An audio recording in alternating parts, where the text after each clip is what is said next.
Hello ladies, welcome back to Women's Wednesday. Today I'm going to talk about ways to save money.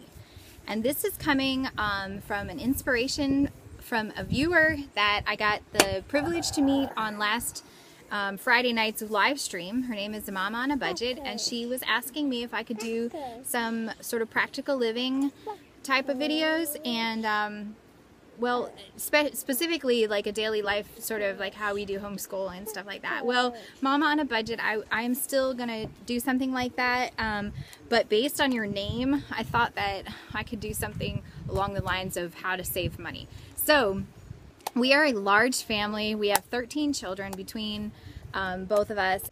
So we have found ways to save money and live frugally.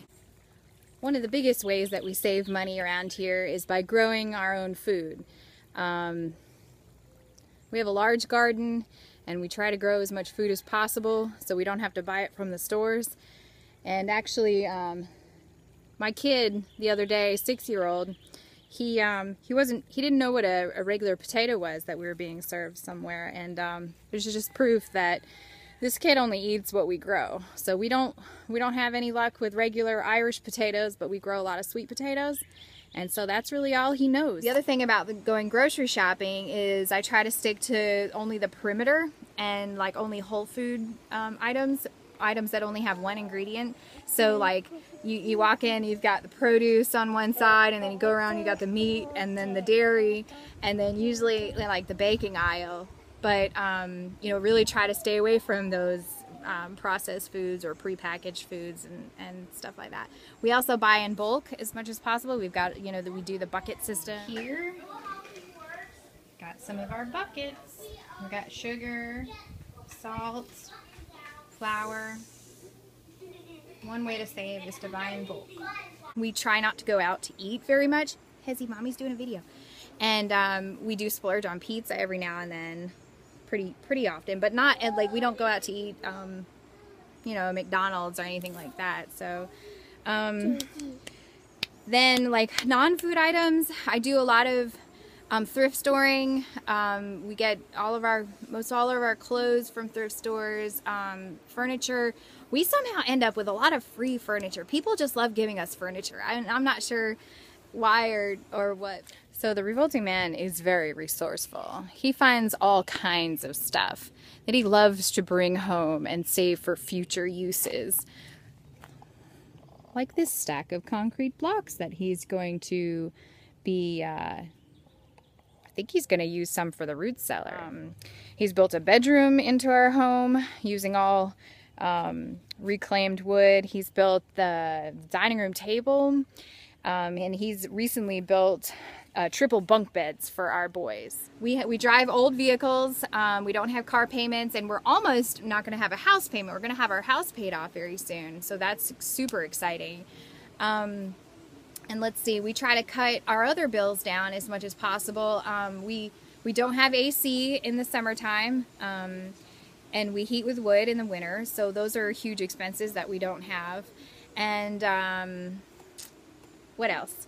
I wouldn't want to use my dryer in the summertime, so I hang dry clothes in the summertime, and we wash our own, you know, we hand wash our dishes. We don't have a dishwasher. I do try to stay away from buying like disposable paper products, even though I have gotten into the habit of buying disposable plates just for the Sabbath, and I'm thinking that'll probably go away soon, that, you know, we'll stop doing that.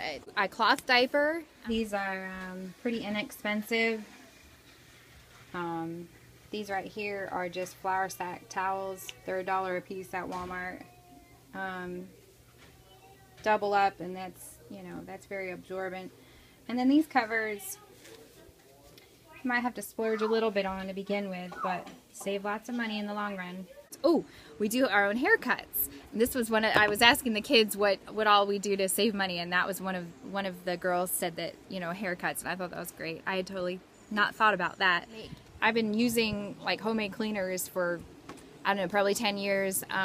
Like I just do vinegar and baking soda really for a lot of things.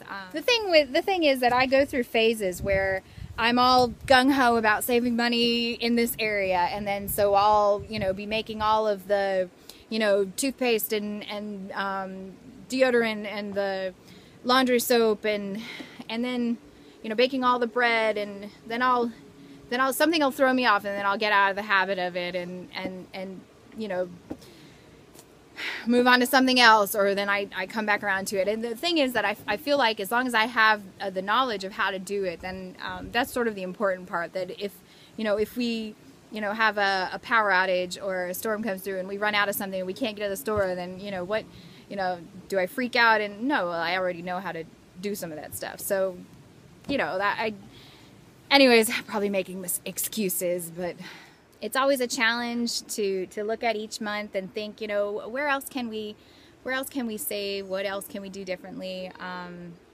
Just always trying to improve upon.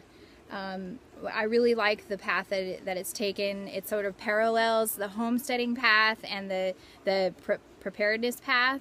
You know, if you're living, you know, trying to cut expenses as much as possible, and you're being frugal, and you're also growing your own food, and you're being prepared for the future. I mean, it all parallels, and it's all leading to a self-sufficient lifestyle, which is really the end goal of what we're doing here.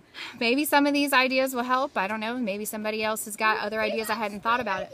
Hey, shh. Then, you know, I'm always looking for ways to improve. And I think in the future, I'd really like to know how to make lye from wood ash is one of my goals that I want to know how to do and try.